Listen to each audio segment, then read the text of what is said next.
Good morning. 6 o'clock in the morning in the Philippines, 6 a.m. The Philippines is 14 hours ahead of the time in America. But anyway, I've been asked several questions concerning the NTSB update on the Greg Biffle crash. Number one, the battery. People have asked me about the battery. Let's say I'm flying at 8 o'clock. I call or go to the FBO the night before, and I walk up to the counter and I say, how many questions am I allowed today? To make a joke, to make them happy. I don't go up there demanding things. I say, can you do me a big favor? Can you make sure that citation 1234 is pulled up to the front, full of fuel, and if you can you hook a card up to it, maybe at 7:30, please? And they'll do it every time. If you're buying $5,000 worth of fuel, they don't mind hooking up a card to start the airplane. You don't get in the airplane with all the passengers and then ask them to come hook the card up. That's not the way that works. You have that done way before that. So you don't really want to fill the plane up with fuel the day before and let it set all night with fuel on it, weighing down a plane. It's just not good for the plane. You got to be nice to the plane, and you got to be nice to the battery. There's nothing wrong with doing a battery start, but when you do a battery start, you're just hitting your battery. You're just hitting your battery. That battery costs $3,000 to $5,000. And if you have to charge it, it takes time to do it and it costs a lot of money. You want to make the owner mad. At the end of the flight, when you get out of the plane, and this is mostly the FO's job, you get out of that plane and you circle it to make sure there's no damage, bird damage, parts falling off, fluid leaking. Then you go back there and you unhook that battery.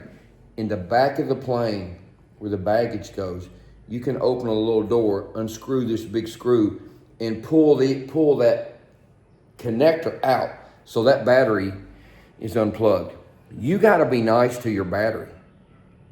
You cannot abuse your battery. When you got a cart sitting right over there and you just bought $5,000 worth of fuel, use the cart and be nice to your battery. If you're nice to your battery will be nice to you. When you do battery starts and you hurt your battery's telling you, I don't like that. My Filipino girlfriend, if I do something she doesn't like and she tells me about it, I don't do it anymore. I make a mental note to never do that again. If you treat your battery nice, it'll treat you nice. If you treat your Filipino girlfriend, she'll treat you nice. So you got to be nice to your battery. Use the cart. Now, when I get to the airport, if I'm taking off at 8, I'm going to be there an hour and a half early. The first thing I'm going to do, I'm going to walk in the airport and I'm going to walk straight to that desk. And I'm going to be very nice and calm and humble. I'm saying, can you do me a favor? Can you hook the card up to the plane when you get a chance? And most of the time, at that little airport, there's nobody else there. If it's the middle of a race and there's 50 airplanes there, then you may have to use your battery. But usually when that happens, they got 5 carts there already. They bring in another 10, 15 carts just for that reason and extra manpower. So people that want to use a cart can use a cart. Using a cart saves your battery. You bought $5,000 worth of fuel. They're glad to hook the cart up. Now, a lot of times if you don't buy any fuel and you want the cart, they're going to charge you $75. The cart's not free. Things are not free everywhere. Rich owners, they want free. They like free. Do for me for free. They'll let you fly for free. I've had owners I've flown for wouldn't pay me. Took me 6 months, 6 weeks to get my money. Just don't fly for them. Don't deal with cheap owners. So the first thing you want to do when you get to the airplane is walk in that FBO and make sure they fuel the plane and make sure they hook a battery up. Because if you got the battery hooked up, then you can go in there and turn on your avionics, turn on your air conditioner, cool the plane, and you got your avionics on. Now, if you do that, and you're looking at your dash, and you see a light out, oh, the thrust reverser's light out. Well, here's what you can do. You can check the fuses.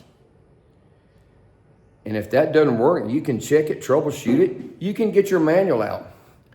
Thrust reverser light out. Step 1, step 2, step 3. If you can't do that, walk back in there to the FBO and say, can you do me a favor? Is there a mechanic here anywhere that could look at something for me? Those mechanics love it. They love to go out there and make $100 to flip a switch for a stupid pilot that doesn't know how to do it. Excuse me, like I said before, pilots and mechanics are like this. Every day in the airlines, every day, the pompous captain gets in there. Well, this is not working. This is called maintenance. Maintenance comes out there, and the mechanic goes, it fixes it.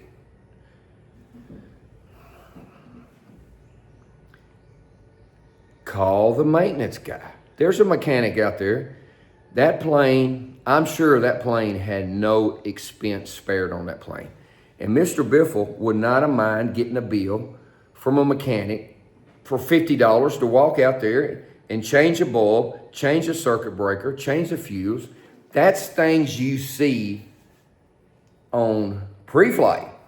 You need to be out there and pre-flight that plane. Now, if you're taking off at 8 o'clock and you show up at 7:45 and you're the pilot and you throw everybody in, walk around the plane real quick, jump in and turn the thing on, and then you start seeing this light's out, this is not working, then you've just really put yourself in a spot.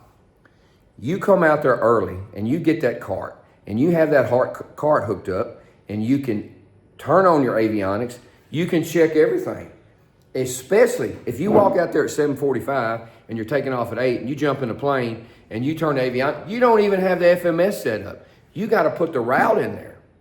The Garmin 750 is your friend, but it's only your friend if you're nice to it. If you jump in a plane and you're rushing, you don't have usually the FO does that. He has all that done. You come out there early and you get in a plane and you hook the cart up, you fix those lights, you see what's working, that's what's not working. If something's not working and it's not a big deal, it's not a big deal. But a thrust reverser is a big deal. If you have a thrust reverser come out in flight or on takeoff, that's a big deal. I want that light working. I want that light working. So come out there, do your pre-flight, hook your cart up. Then you can do your pre-flight. You can check everything. Take your checklist and check everything. Take your FMS and set it up. Have everything done in there. Your V-speed's up, your route up, your weather, everything done. Everything done. That's the reason for the cart. To get in the airplane with all the people in there, turn the battery switch on the first time and say, okay, we're going to do our battery start. You're not being nice to your battery. Now, I don't know that that's what happened, but it looks like that's what happened because that thrust reverser light should have been addressed. So that's the battery. Save your battery, be nice to your battery, and your battery will be nice to you. Don't just keep hitting your battery. When you try for a start and your engine doesn't start, well, you've just taken your battery from here to here. Now you got to get the other engine start to recharge the battery. And after you start them, they're on different positions if you're using an APU start or if you're using a battery start. Now, I don't want to get in all technical, but after you start it, you got to move them off the battery to the generator. So the generator, the plane's running off the generators and the generators are charging the battery. If you take off and you don't do that, if you got a good new charge battery, it might last 30 minutes. But if you keep battery starting your airplane all the time, your battery might last 15 minutes. And I think that's what happened is they didn't put the switches back to generator and the plane was running off the battery and Mr. Biffle noticed that. Now, I had a guy message me and said, well, Mr. Biffle was sitting in the seat up by the door. If you sit in that seat by the door, it's like this. There's a little wall right there. And if you got your seatbelt on and you're trying to see, you can't see the battery switches from there. That plane is not a big Gulfstream. That's a little small, tiny plane. If you want to get up in the cockpit and you want to see what's going on, you can climb. You got to kneel over to look up there because you can't stand up straight. And it's uncomfortable and it's unsafe. If you hit a bump, you can fall forward. You kneel down in the cockpit and then you can put your head up there. To see the switches on that side, you got to put your head right up here by the captain and look over there. Now, probably what Mr. Biffle did, he probably wanted to learn. He was probably up there the whole time. It's his airplane. He wants to learn. I guarantee you that Mr. Biffle knows every manual, every normal procedure, every emergency procedure. I bet you he knows that airplane inside and out. And if he would have been in the right seat the whole time, we wouldn't even be having this conversation. For him to go up there and be on the voice recorder doesn't pick up the people in the back. 99.9% of the time, the pilots are wearing headsets and their voice recorder is picking up the headsets. And you can put a headset in and a third person can talk to the pilots on the headset. I'm 99% sure Mr. Biffle had the headsets on talking to them. And that's why his voice is on the cockpit recorder. If he's sitting in the back saying that, they're not going to hear it. And if he goes up there and says stuff, and they got the headsets on, it's not going to be on there. He went up there, and he kneeled down, and he's looking around to see what's going on and see things are wrong, and he puts the headset on, and he's talking to them. That's the reason his voice is on the recorder. We don't know if he was there the whole time. We don't know if he was in the back and came up front, but you just can't come up front and see everything and start talking. You got to kneel down. That's a small airplane, and it's a small aisle. It's difficult to get in the seat. To get in the seat, you got to be a contortionist to get in the seat and not let your foot touch the seat or touch the instruments. There's a handle up here. You got to grab it and get over there, get down in that seat, and it's tight. When I'm in the seat, I'm 6 foot. I'm flying like this because my head with the headsets on is hitting the top. That's a small, confined place. For Greg to go up there and talk, he would have to go up there and kneel in the aisle and put his headsets on. And I don't know. He might have been there the whole time. I doubt it. I doubt he was there the whole time. I think when he saw all this coming on there, coming back, he went up, well, no, because he told them to climb the 4,000 foot. If they would have climbed the 4,000 foot, they would have got radio reception. That's another thing. On the ground, get there an hour and a half early, check the weather, check the airplane. If everything checks out, the fuel is okay, the battery's okay, the thrust reverser light's been fixed, all the other stuff has been fixed, then pick up the telephone and call and activate your flight plan. You're going to call them and tell them, citation 1234, Statesville to Gulf Shores, Alabama, off the ground at 8 o'clock, 6 people on board, 6 hours of fuel, white aircraft trimmed in blue, 30,000 foot, 2 hours en route. Then he's going to say, citation 1234, off at 8 o'clock, void if not off by 8:30. That means you got a 30-minute window to take off. If you don't take off in that 30-minute, your IFR is canceled. So what that controller does is he goes in the computer and he saves that route the whole time. So when you take off into the clouds, you can take off and go straight in the clouds and just take off and keep climbing. Taking off VFR in bad weather in a jet, flying around low, trying to get your clearance, it's insane. Number one, you don't have the radio reception. Around the mountains and stuff, at 1,000 foot, I can take off at West Memphis and try to call Memphis approach 15 miles away. If I'm at 1,000 foot, a lot of times they don't hear you. You have to get a little altitude. Taking off VFR in a jet in bad weather to pick up your IFR around the mountains in the terrain and staying below the clouds, flying around low is insane. That's why Greg said climb to 4,000 foot. That way, you got radio reception. Maybe that captain was not familiar with that airport, but Greg has flown out of there for 20 years, and he knows from flying and being up front, learning, that you can't pick your radio up there. But anybody would know that. In a mountainous area, and you're trying to pick up center to start your flight plan, you're not going to get that done in 1,000 foot. You do that on the ground. So then the guy on the telephone is going to say, okay, take off. What runway are you going to take off on? Well, runway 10. Take off on runway 10, climb and maintain 4,000, passing through 2,000, contact center 128.2, squawk 0142. You're cleared as filed. That way you don't have to worry about that. That's insane to put this much on your shoulders in a jet with bad weather full of fuel, and you're not familiar with the jet. Do that on the ground. Get there an hour and a half early.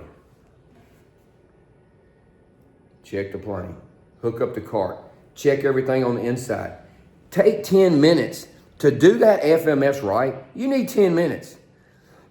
Excuse me, I always have a sinus infection in the Philippines.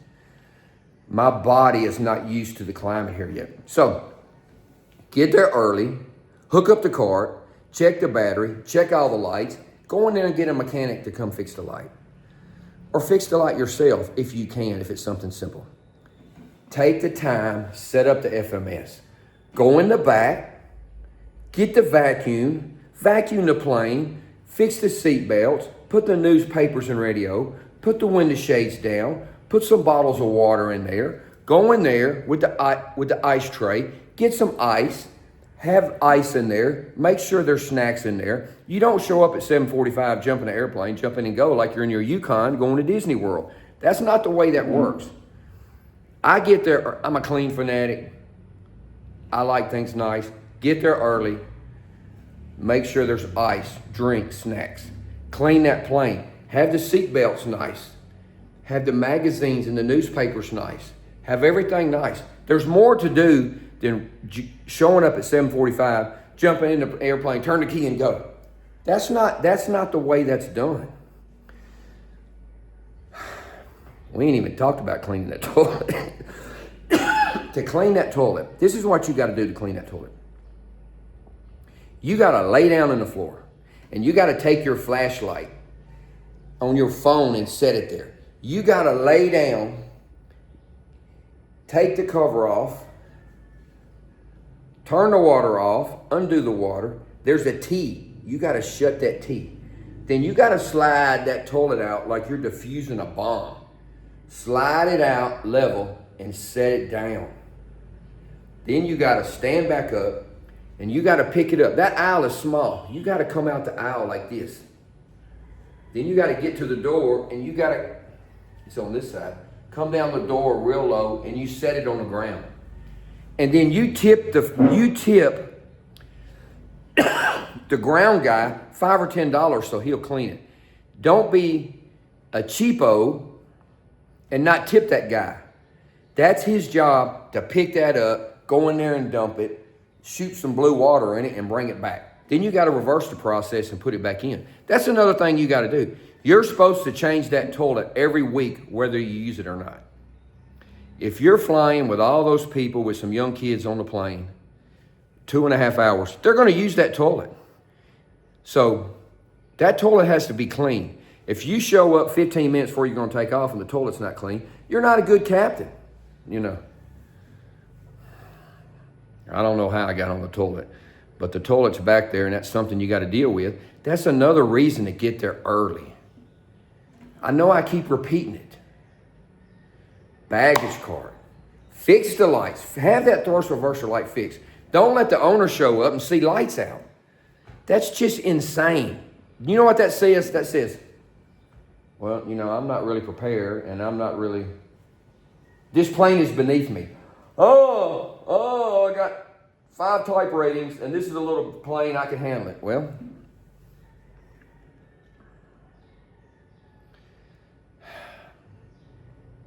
get there early and make sure all of that stuff is done. Now, the weather was Not bad when they got there, but the whole time the weather's doing this. Weather can do this, or it can do this, or it can stay like this. Weather can go from good to bad to ugly quick. So I think they were rushing for the weather. Now, if you got a qualified person in the right seat reading that checklist, the start checklist, he's reading the checklist and the Capitan is doing the checklist. Now, you can put a checklist in the Garmin 750, I believe, electronic checklist that'll tell you.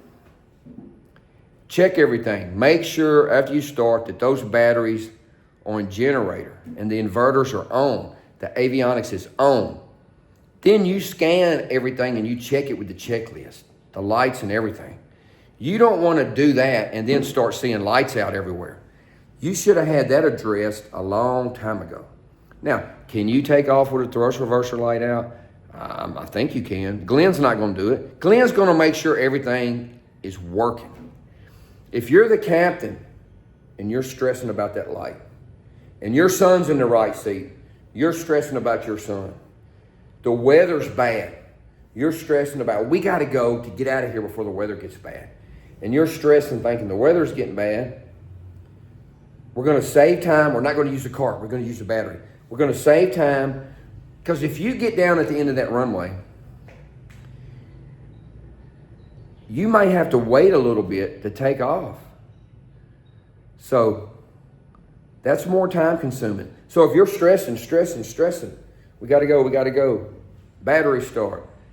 Pick up our clearance in the air. You're adding stuff that you don't need to be adding. Have that stuff done. So then all you got to do is a nice takeoff. You're not overloading yourself, you know. That's the reason Greg told him to climb the 4,000 foot. The young man was on the radio trying to, he's not qualified in a jet to call flight service and get an IFR clearance. I mean, you're going to take off, you're going to bust through the clouds. You could probably get them at 2,000 foot. So I'm going to call them, I'm going to say, Charlotte Center, citation 1234, off Statesville, heading 360, climbing through 2 to maintain 4, IFR, Kilo, Mike, Alpha. That's what you say, just like that. You don't get on the radio and say, hey, we just took off out of Statesville and we're in a citation jet and we're going down to Florida. We want to pick up our IFR. That's not what you say. You say what I said, you say it quick and clear. Charlotte is busy. They don't have time to engage in a conversation like you're talking to your mamaw and peepaw on the porch at the farm. You got to know how to talk on that radio, and you got to do it quick, especially when the weather's bad and you're around Charlotte, because those guys are busy. They don't have time to chit-chat with you over the radio. So that's what you got to say. You're going to tell them who you are, where you're going. You're going to say, Charlotte approach, citation 1234, off Statesville, passing 2 to maintain 4, heading 360, IFR, Mike Echo Mike, which means Memphis. But wherever they're going to say that. Then he's going to come back and he's going to say, citation 123. Well, you're already going to have your squawk in there because the guy gave you the squawk. He's going to come back and say, citation 1234, radar contact, climbing main, flight level 200. And you're going to say, climbing to maintain 200, and he might say, on course. So then you just go on course. You, instead of autopilot on, flying, on heading mode, you hit nav, and your plane is going to turn to what you have programmed in the FMS. That's the way that's done. You get your IFR on the ground. So that's why Mr. Biffle told them to climb the 4,000 foot so they can pick it up. Now, you can't go in the clouds. If you don't have an IFR clearance with an IFR airplane and you're IFR certified and you're IFR current, you cannot go in the clouds. But if it's an emergency, you can go in the clouds. Flying in a jet at 175 miles an hour in the clouds, not talking to anybody, Around Charlotte, Class B airspace is suicide. It's suicide. You get your clearance on the ground. Then you don't have that added stress. You take off and you know that airspace is saved for you. That's why they called 3 times and they couldn't get anybody. They're too low. The radio's not going to work. You're too low. And the mountains around, there's not Mount Everest, but 6,000 foot mountains around is going to block that. So that's why he got on the radio and told him to climb. Now, at that point, if Mr. Biffle said, look, if he would have told the young man, why don't you jump out of the seat, let me jump up here and help out a little bit, I don't think we would be having this conversation. Mr. Biffle is an intelligent man, and I guarantee you he knows every inch of that plane. I guarantee you he knows the normal procedures, the emergency procedures, the radio procedures. He knows all of that. If he would have jumped up in that right seat, we wouldn't even be having this conversation. So at this time, the avionics is going in and out, in and out. Well, probably because they were running off the battery, didn't have the switches in the right position. That's why Mr. Biffle makes the comment about the alternator. Well, that plane doesn't have an alternator. It has a generator starter. That's what he meant. But he's thinking in car terms. So that's why he said that. I think they flipped that on, and then everything was okay. Now, let's talk about the wife. When my girlfriend and wife says something, I listen. I'm 63. I listen. If she's not happy with something, I change that. I change it. So I'm sure the wife told Mr. Biffle, why did you buy that old airplane? Why didn't you buy a newer airplane? And I'm sure he says, honey, that plane's been checked out. It's a great airplane. And I'm sure she said, well, who's going to fly it? Because that's the way wives are. Who's going to fly it? Well, this person's going to fly it. And I'm sure she said, honey, I don't want you flying that jet. And that's probably why he hasn't already gotten a type rating for the jet. I guarantee you, Mr. Biffle could get in the left seat of that plane and fly it all day long. He is a conscientious, intelligent race car driver. Those guys are smart, and they're technical smart, and they're safety minded. And he might not even have known that Mr. Dutton only had a license that required an SIC. I bet you if he would have known that, there is no way he's going to put his family in that plane with that young boy in the right seat. He would have been up in that right seat. Would it have been legal? No. But it would have been 1,000 times better, and the outcome would have been 10,000 times better. So we don't know if Mr. Biffle, now that's his job. It's his airplane, and he should know the license of his pilot, the training of his pilot, the medical situation of his pilot. He should know all that. But then the captain is responsible to have a properly trained crew that is legal and current. You got to be current in that airplane. Once a year, you have to go take a check ride in that plane to be current. There's a reason the guy that gave him the type rating put SIC. There's a reason. Because he probably knew he was a low-time citation pilot. It doesn't matter if you got 20,000 hours in a space shuttle. It doesn't matter. And really, that's a deterrent. Because when you got all these hours in these big airplanes, and you go to a smaller airplane, and you think all of this is going to help you fly this. No, it's not. That's a whole different ball game and enchilada. You got to go to school and learn different systems, different ways of doing things. That airplane's, when I got to the Philippines, it's a different culture. You got to learn the culture. It's a different way of doing things. Well, I'm from America. I'm gonna come over here and do things the American way. No, you cannot come over here and bring your American culture to the Philippines because it's not going to work. The second day I was here, I'm in the mall at 10 o'clock. And all of a sudden, everybody stands like this, and they start playing music. And I'm talking and looking around. I got my hat on. I said, what are we doing?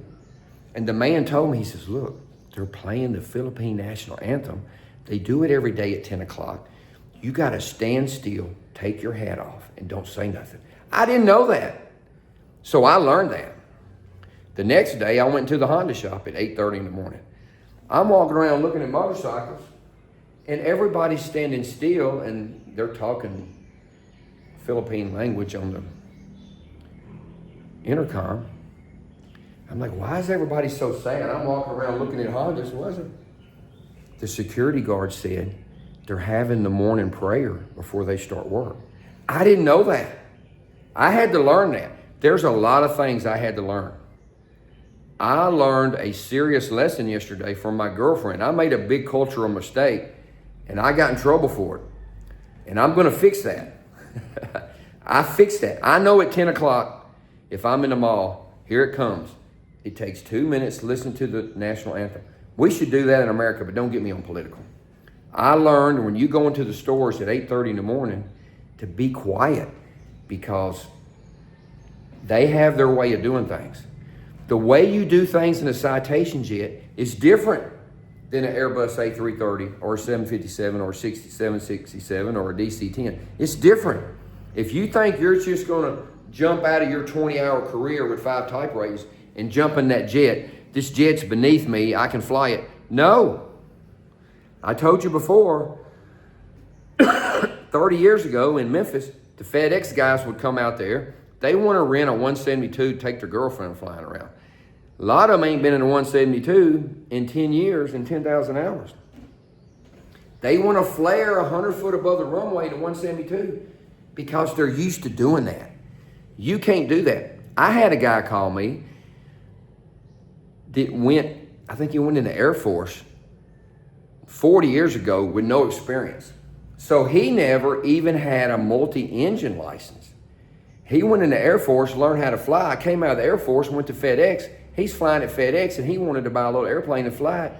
He didn't have the proper private pilot license with a multi to fly the airplane, so I had to go teach him. Getting out of these big airplanes and coming to a small jet, you have to go to training. There's a reason the guy that gave him, signed off his ticket for an SIC, that said, look, this guy needs an SIC, he needs some more training.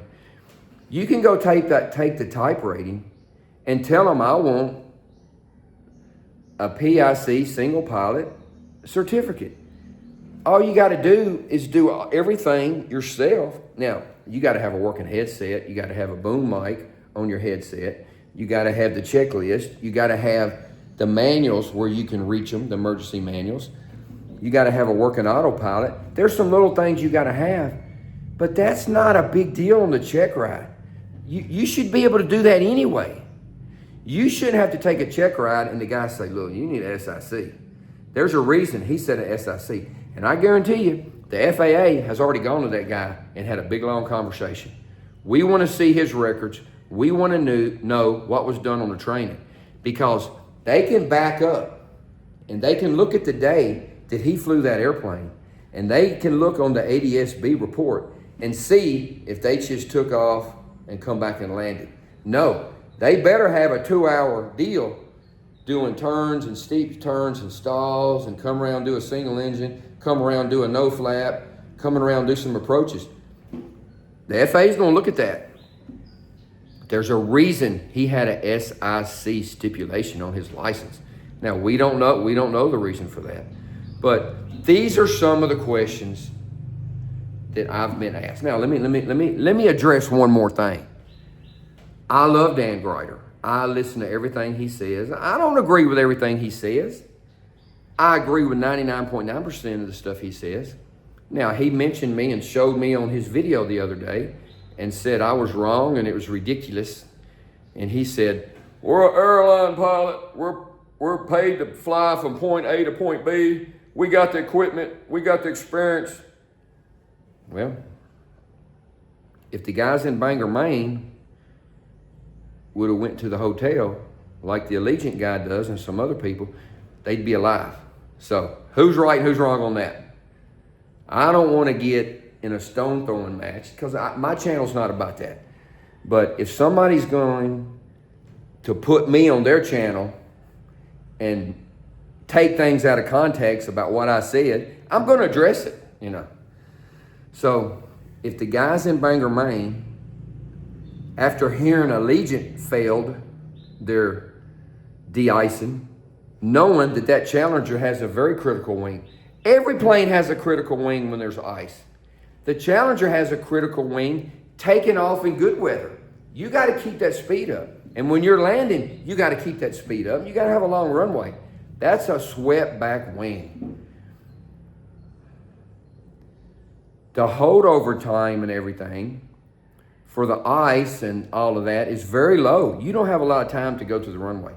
But if you're putting your life in the hands of some de-ice and a guy in a truck spraying it, I'm going to the hotel.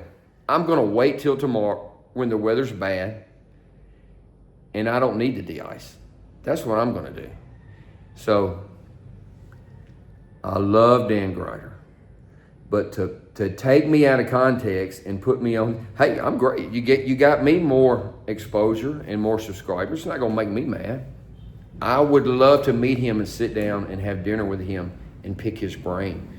But if those guys in Bangor, Maine would have went to the hotel, like I said, we wouldn't be having a conversation. So people ask me these questions, and I tried to address the questions the best I could. Used the cart to start the plane. Greg Biffle would have jumped up in that right seat. Everything would have been fine. You know, if you have any more questions, send them to me. I'll do my best to address them. I'm not perfect, but I know a little. Bad experiences is the best teacher. You know, and like I said before, don't let the plane, the passengers, the controllers, the boss rush you. Take your time, get there early, prepare the night before, get to the plane an hour and a half early, get everything fixed. If you need to call the mechanic over there to fix some stuff, some lights and stuff in there, you know, do it.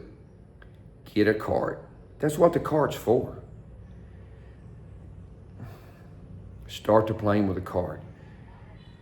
When you try to start the engine and it doesn't start, you just opened up some big pink elephants in the airplane. And that little Citation jet, they ain't gonna fit in there very well. So, I was asked those questions. I tried to address them. Any questions you have, send them to me, and I'll do my best to answer them. Now, everybody asks about the roosters. Today it's raining, so you don't hear the roosters as much because they're in their little house. So we got a day with no roosters today. Okay, have any questions, send them to me. Thanks.